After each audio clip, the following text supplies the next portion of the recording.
Hello, my name is Nathan Howard, and I'm in criminal justice CJS 490 dash 50. Yeah, and my presentation is on domestic violence. And so, instead of giving you everything that I put in my paper, I decided to get some specific information from the place that I work at, Hennepin County Government Center, criminal CCS, Community Correction Specialist. So I'll give you some information specific to what we've done and how we've planned to proceed and move forward in reference to domestic violence. But I have these 8 questions that I'll get off. So, what is the problem? Domestic violence. Why is this a problem? So, domestic violence is a problem in the United States, and Hennepin County, or Minnesota in particularly, because since 2003, the number of people convicted for domestic abuse related felonies has risen to over 500%. That's a lot. In 2003, 229 people were given felony sentences for domestic abuse or violence. By 2013, that number had jumped to 1,500, and the number continues to increase. So I would definitely say that is a problem. And what is currently being done about the problem? Or who's affected by the problem? Let's see, 3/4 of all violence against women is perpetrated by domestic partners. 85% of the victims of domestic violence are female. 1 in 3 women and 1 in 4 men have been victims of severe physical violence by an intimate partner in their lifetime. 1 in 7 women and 1 in 18 men have been stalked by an intimate partner during their lifetime. 4 out of every 10 non-Hispanic black women have been victims of domestic violence. 1 in 2 multiracial non-Hispanic women. 4 out of every 10 American Indians or Alaska Native have been the victims of intimate partner violence. So this is obviously a problem in the United States, and it's a problem that is perpetrated by mostly men. So the diversity that entails the diversity issues that are related to domestic violence, and the theories that I've used to attribute to domestic violence are self-control theory and strain theory, Agnew's strain theory. And the strain theory is related to the stresses that you have, like from employment, from underemployment, from criminal peers and associations of delinquent peers, family strains and stresses. Employment is a big one, and underemployment is a big one. So there's been research that shows that these things can lead to criminal behavior, and violent criminal behavior will be the end result of criminal behavior in time.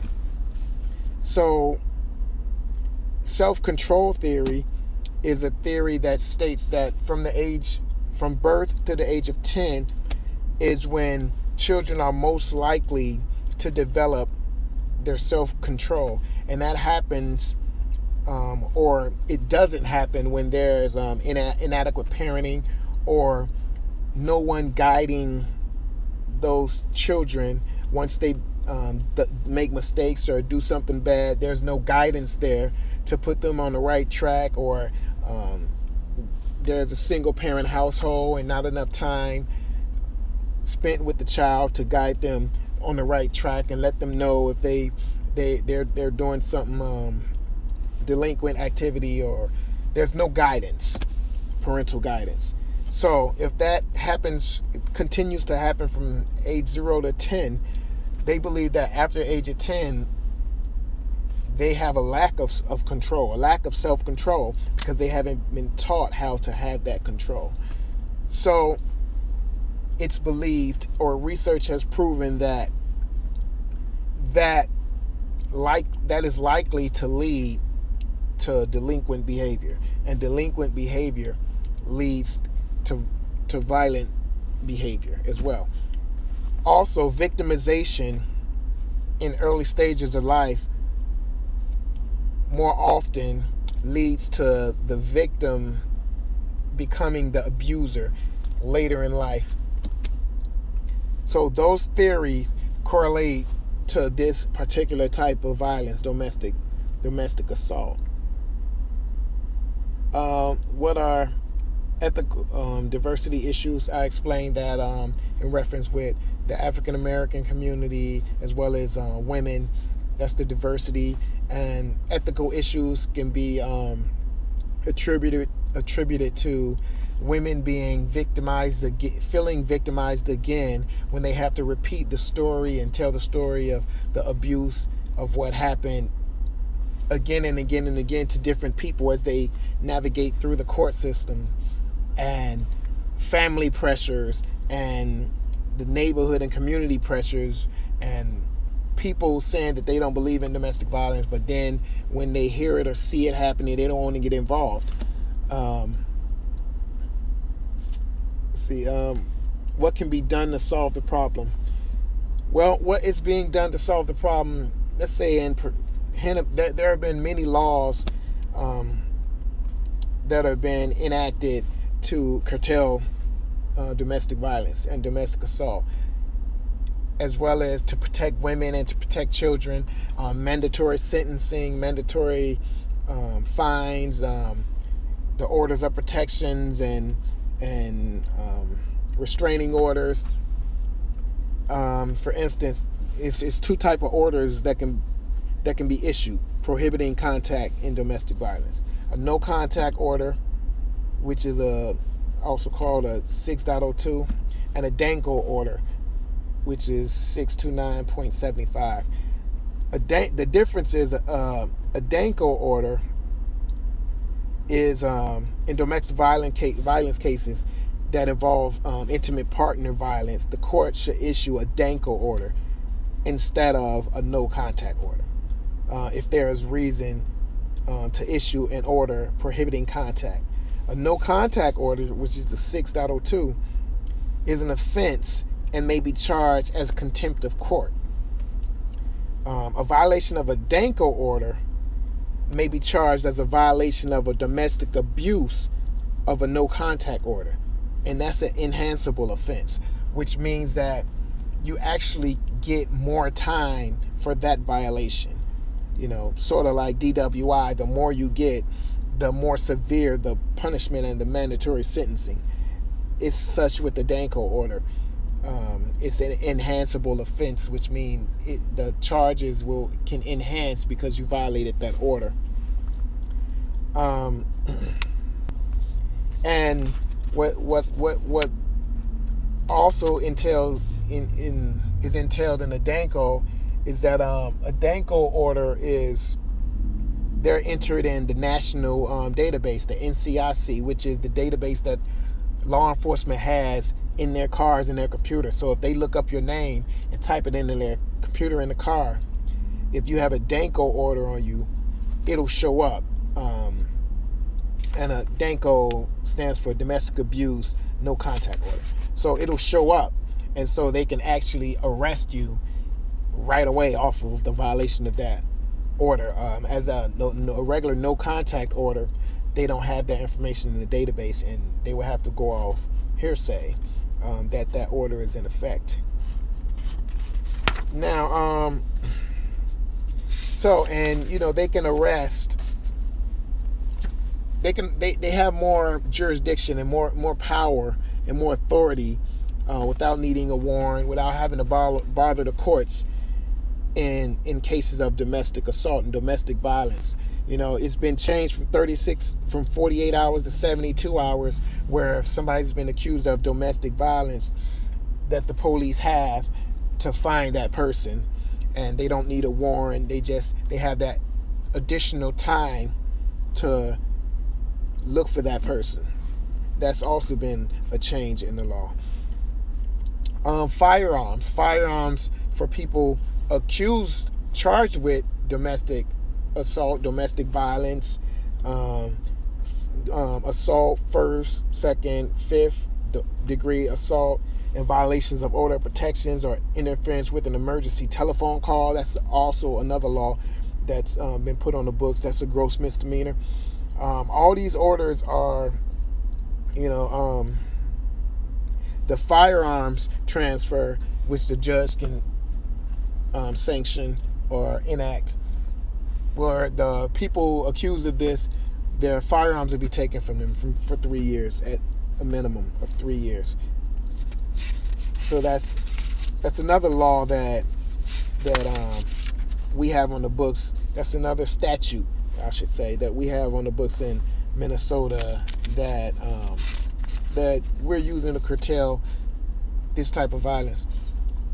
Those accused of domestic assault, domestic violence, are forced to take a mandatory counseling, and it's not anger management, because anger management doesn't deal with the cognitive behaviors of this particular type of violence, domestic violence. It's a power control structure that they have to deal with. So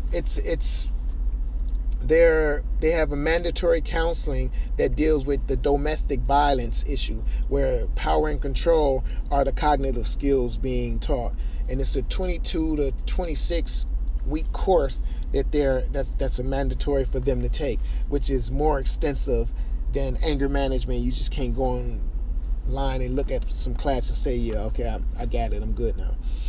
So that's another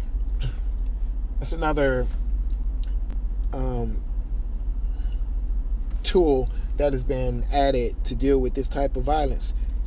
And there are a lot of outreach programs that have been created to help victims.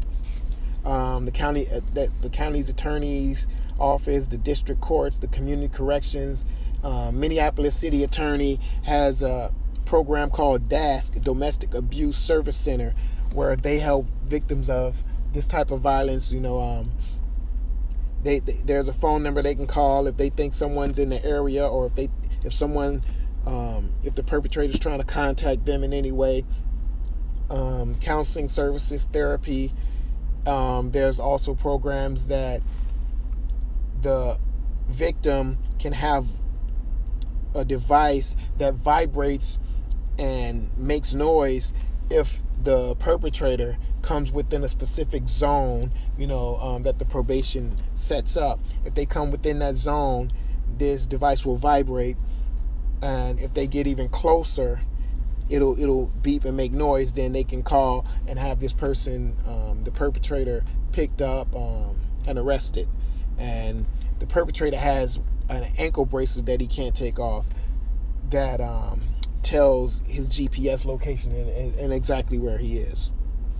So that's another thing that's been helpful in the effort to curtail this particular type of violent behavior. Let's see. While you choose this topic and your reflection on capstone experience. I chose this topic because I was curious to know why people act the way they act.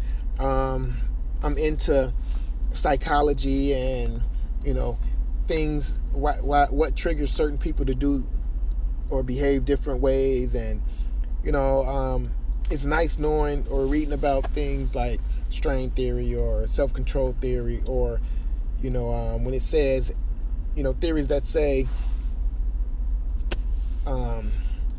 the reason you act the way you do today is because of what you went through as a child and as an adolescent, and how your peers affected you. And it's interesting to read and try to hear different points of views in reference to that. And so domestic abuse is an impulsive behavior, and so it was interesting for me to try to understand why some people act out violently and why in some communities it's more prevalent than in others. So substance abuse becomes a big part of that as well. And, it was interesting for me to read about domestic violence being more prevalent in urban areas. But then again, I look around in these areas and I see more liquor stores than I do in the suburban areas. So that's interesting to me. So self-medicating is one of the problems that leads to violent behavior, and because of unemployment and underemployment and the low economic status, what can you afford? Liquor, alcohol, and that can lead to having violent behavior and not being cognate of what's going on around your surroundings until it's too late. Why you chose this topic, which I just answered. Now that you are done with your bachelor's degree, not quite, 1 month left, well, 2 weeks. How do you plan to be a change agent? Hopefully I've been a change agent already. I've been in the position I'm in for 2 years, and prior to that, I was an office specialist with Hennepin County Mental Health and Vets Court for 3 years. And so I took a different path. I initially wanted to just be in a law enforcement, and so I passed the post and I did skills and I did that, and I just stayed in school. I never stopped going while I was looking for a job as a law enforcement officer, and I was in probation at the time, or Hennepin County, and so I just decided to stay in school while I was looking. And then I felt as if I can affect more change and recidivism, which is people continuing to come in and out of the system, by being in probation, because I have a longer time with the people, and I figure I can have more of an effect on the clients, as opposed to a police officer just see them when the action is happening, and then you don't really see them again after that.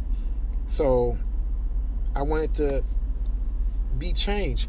I'm not the type of person to talk about change. I want to be the change. So here I am. Trying to become the change that I was hoping was there when I was going through my process of finding my way. So that's it. Hopefully you enjoyed it. This is the shortest video I've made, and it's 18 minutes. So this is my 4th video. All the other ones were 30 minutes. So I tried to cut out as much as possible and shrink it down. So hopefully you enjoy it. I look forward to seeing your videos or listening to your audio, or looking at your PowerPoints and asking questions. Thank you, and enjoy yourself. And congratulations to all y'all. Good luck in your future endeavors.